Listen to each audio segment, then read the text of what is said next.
In 1978, Willie McNeve sat down to record his memories of one of the most remarkable experiences of his life, his involvement in the Easter Rising of 1916.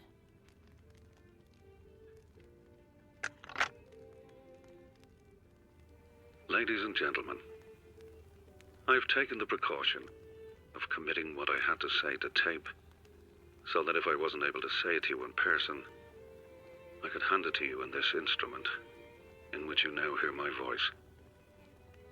Thank God for technology. 1916. All Ireland is ruled from London.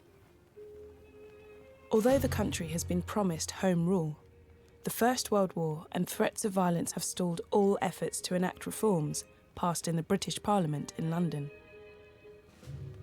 Nationalists who seek a greater independence from the UK, and Unionists who don't, grow restless. Before the war, members of these groups had formed militias and armed themselves. Radical nationalist leaders emerge, amongst them Pearse, Connolly, and the O'Rahilly. Conflict seems inevitable. A call goes out, an uprising to bring about independence. Most in Ireland disagree with the call to arms. However, hundreds of men and women are inspired to act.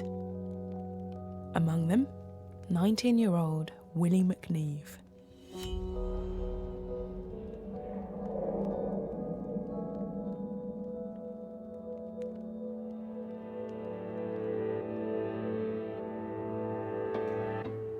Much has been spoken and written over the years about the rising of 1916.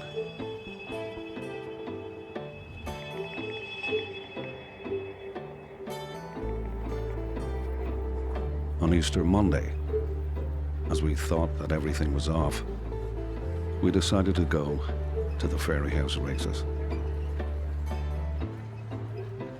As we were strolling down O'Connell Street with the intention of securing transport at the Pillar, a hackney car with Barney Mellows aboard swept past us.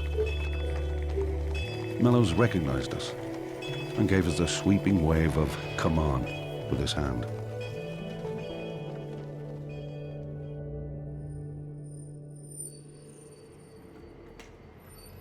We therefore concluded that the show was going on, went back to our digs, got our arms, and hurried to Liberty Hall.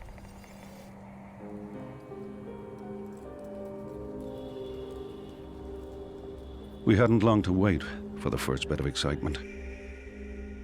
A company of the 5th Lancers, escorting some horse-drawn lorries laden with munitions from the North Wall, were approaching along the quays.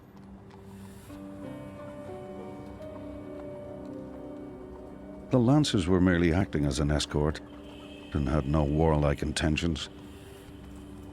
But how were we to know this?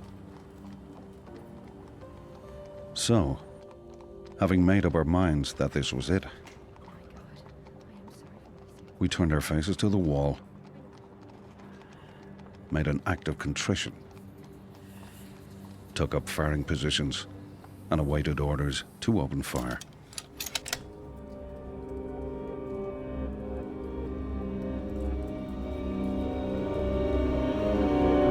The order never came, and I might say, much to our relief.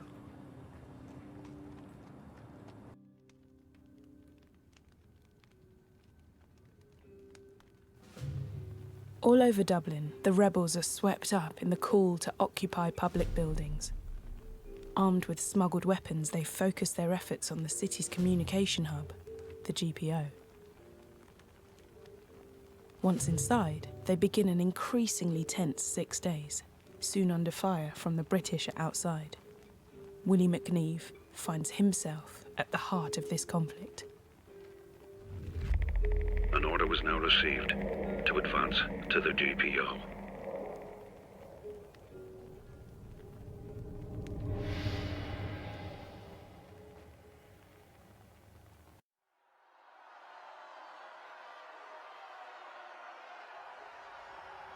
I may say that it was in the course of this operation that I got one of the greatest thrills of my life. When I looked up, saw the tricolour of the Irish Republic floating over the GPO, I admit unashamedly that the sight brought tears to my eyes.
During the evacuation of the GPO, I myself had a small adventure, which I think I should relate.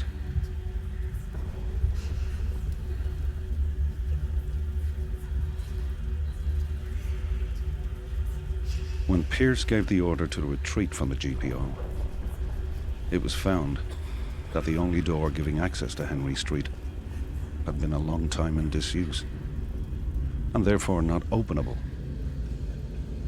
The order was therefore given to break it down. I was standing fairly close to the door when someone put their hand on my shoulder saying, "You and you, break down the door." I placed my Hoth rifle up against the wall, grabbed some heavy instrument, I can't recall what, and proceeded to assist in the smashing of the door.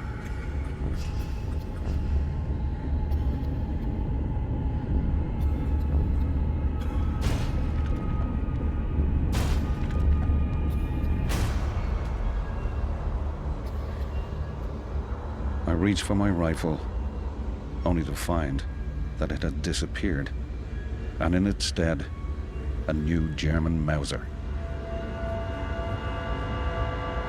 I held up the rifle and waited for some minutes to see whether there was any claimant.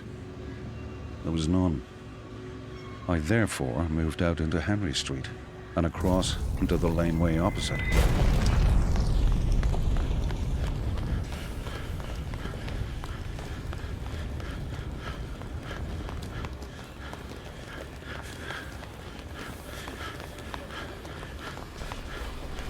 As I entered the laneway, I found myself, more or less automatically, in a squad which was being lined up by the O'Rahilly, preparing for a charge into Moore Street for the purpose of clearing that street of a British barricade.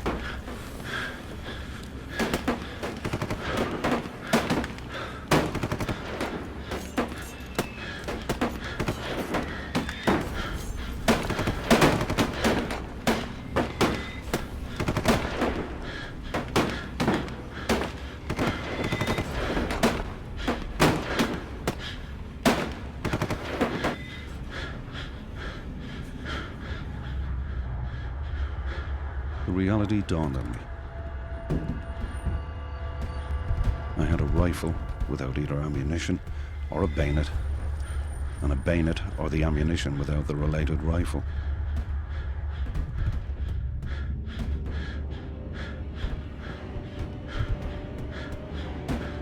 The O'Rahilly fairly tumbled to my predicament and told me to fall out.